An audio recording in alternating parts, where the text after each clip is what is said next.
কালু ও কালু, আমি শুনেছি পারুল নাকি অনেক গরিব। ওর কাছে একটা বড় আপেলের গাছ আছে।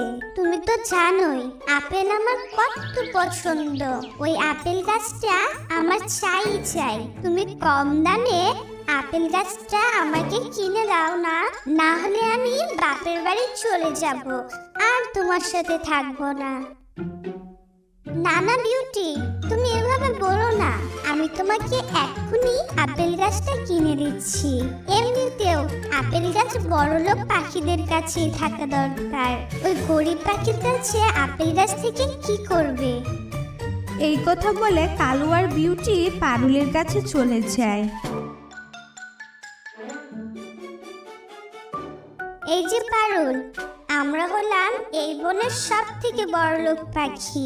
বিউটি তোমার আপেল গাছটাকে খুব পছন্দ করেছে, তাই আমি এই গাছটা কিনতে চাই। কিন্তু কালু ভাই, আমি তো এই গাছটা বেচবো না। আমি গাছটাকে অনেক কষ্ট করে বড় করেছি, এখন এই গাছটাতে আপেল হয়েছে। আমি এই গাছটাকে বেচতে চাই না।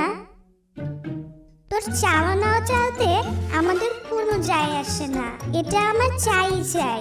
তুই যদি না দিস তাহলে তোকে মেরে আমি জোর করে নিয়ে নেব, আর কোনো টাকাও দিব না। এখন তোর ইচ্ছে, তুই কি করবি? তখন পারুল তো খুব ভয় পেয়ে যায়।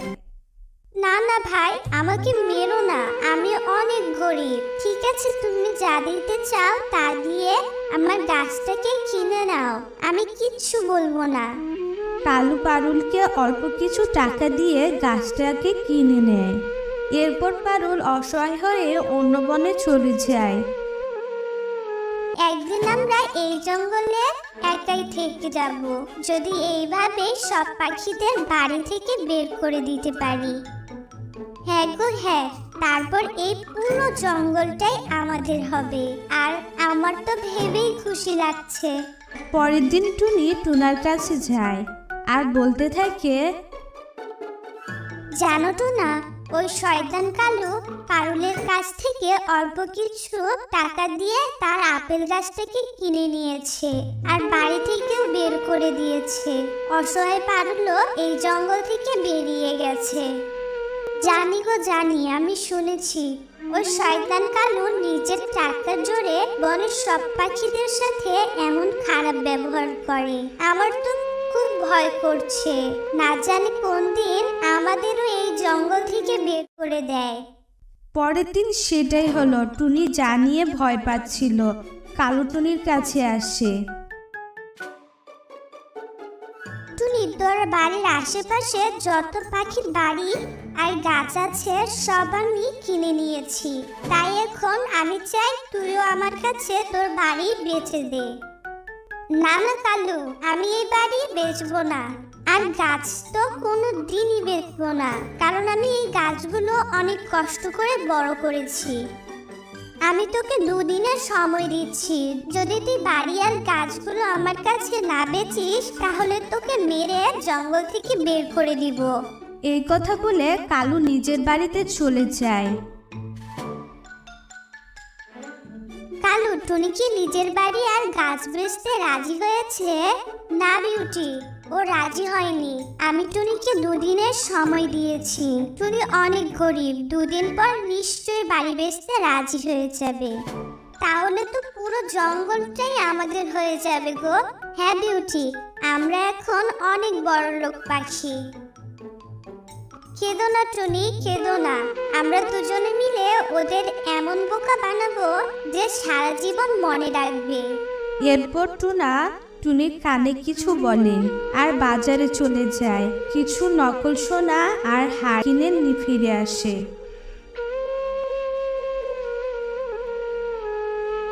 টুনি, তুমি এই নকল সোনার হারগুলো গাছে লাগিয়ে দাও।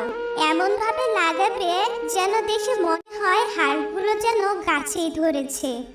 ঠিক আছে টোনা, আমি এক্ষুনি গাছে লাগিয়ে দিচ্ছি। এরপর টুনি সব গয়না ভালো করে গাছের সাথে লাগিয়ে। টুনি, তুমি এইখানেই থাকো, আমি একটা গাড়ি নিয়ে আসছি। কালু মনে হয় এক্ষুনি চলে আসবে। টুনা গাড়ি আনতে চলে যায়। কিছুক্ষণ পরেই কালু আর বিউটি চলে আসে। গাছে সোনার হার দেখে বিউটি তো খুব খুশি হয়ে যায়। টুনি, তোমার কাছে তো দেখছি অনেক সোনার হার হয়েছে, আমাকে একটা দাও না। না না বিউটি, তুমি এখনই গয়নাগুলোতে হাত লাগিও না, হারগুলো এখনো কাঁচাই আছে। কিছুদিনের মধ্যেই হারগুলো পেকে যাবে, তারপর আমি বাজারে বিক্রি করব, তখন বরং তুমি কিনে নিও। বিউটি, আমার চোখে ছানা পড়লো নাকি? আমি তো দেখছি সোনার হার হয়েছে এই গাছে। আমি সব কিছুর বিনিময়েও এই গাছটা কিনতে চাই, কিন্তু কালু, আমি তো এই গাছটা অন্য পাখির কাছে বিক্রি করে দিয়েছি। না না টুনি, আমরা তোমার কাছ থেকে দ্বিগুণ টাকা দিয়ে এই গাছটা কিনে নিব। তাহলে ঠিক আছে, তোমাদের যখন এই গাছটা এত পছন্দ হয়েছে, তাহলে তোমরাই কিনে নাও। বিউটি, আমি বাড়ি যাচ্ছি, তুমি এখানেই থাকো। গাছের জন্য তো আমি সব করতে পারি, আমি সব কিছু দিয়েও এই গাছটা কিনবো। এরপর কালু বাড়িতে যায় আর সব টাকা পয়সা সে। এই নাও টুনি, আমার সব টাকা পয়সা নিয়ে এসেছি, আজ থেকে এই গাছটা আমার। ঠিক আছে, আজ থেকে এই গাছটা তোমার। কিছুদিন পরে হাড়গুলো পেকে যাবে আর তুমি সেগুলো ছিঁড়ে নিও। কালু আর বিউটি নিজের বাড়িতে চলে যায়। যখন রাত হয় তখন টুনাও গাড়ি নিয়ে চলে আসে। তুমি তাড়াতাড়ি করো, আমরা এক্ষুনি এই জঙ্গল ছেড়ে অন্য জঙ্গলে চলে যাব। জানো তো না, কালু না লোভে পড়ে সব টাকা আমাদেরকে দিয়ে চলে গেছে। কালু বুঝতেই পারলো না এগুলো নকল হার। তাতে কি হয়েছে, যারা বেশি লোভ করবে তাদের সাথে এমনই হওয়া দরকার। এরপর টুনি আর টুনা অন্য জঙ্গলে চলে যায়। পরের দিন সকালে কালু আর বিউটি হাড়গুলো দেখতে আসে। কালু, আমি পানি নিয়ে আসছি, গাছের নিচে দিয়ে দেই, তাহলে তাড়াতাড়ি মনে হয় হাড়গুলো পেকে যাবে। চলো চলো, দুজনে মিলে নিয়ে আসি, তাহলে আরো তাড়াতাড়ি হাড়গুলো পেকে যাবে। তারপর দুজনে সারাদিন গাছে পানি দিতে লাগে। সারাদিন কাজ করে দুজনে হাঁপিয়ে যায়। কালু, আমার যে আর মন মানছে না, কেননা আমরা কালকে একটা হাড় ছিঁড়ে বাজারে বিক্রি করে দেই। ঠিক আছে বিউটি, এমনিতেও আমাদের ঘরে কোনো খাবার নেই, সবকিছুই টুনিকে দিয়ে দিয়েছি। কাল একটা হাড় বাজারে নিয়ে যাব, বেশি দাম না হোক, কম দামে হাড়টা বেচে আসবো। পরের দিন দুজনে একটা হাড় ছিঁড়ে বাজারে নিয়ে যায়।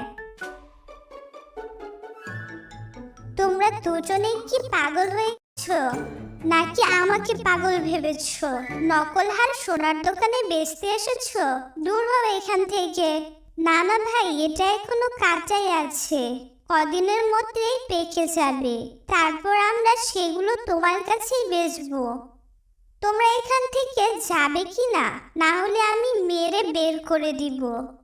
এটা তো আমাকে এমনি এমনি দিলেও আমি নিব না। যাও যাও এখান থেকে যাও, না হলে আমি পুলিশ ডাকবো। নকল হার নিয়ে এসেছে আমার দোকানে বিক্রি করতে, শয়তান পাখি কোথাকার, আমাকে বোকা ভেবেছে। কালু, এরা সবাই কি বলছে, আমাদের হার নাকি নকল? তাহলে ওই টুনি আমাদের ঠকিয়েছে। আমরাও তো লোভে পড়ে সব টাকা ওকে দিয়ে দিয়েছি, এখন তো আমরা অনেক গরিব হয়ে গেলাম। হ্যাঁ বিউটি, আমার কাছে তো কোনো টাকা নেই, এখন তো আমাদের না খেয়ে মরতে হবে। এরপর দুজনে কাঁদতে কাঁদতে বাড়ি ফিরে যায় আর লোভ করার শাস্তি পেয়ে যায়।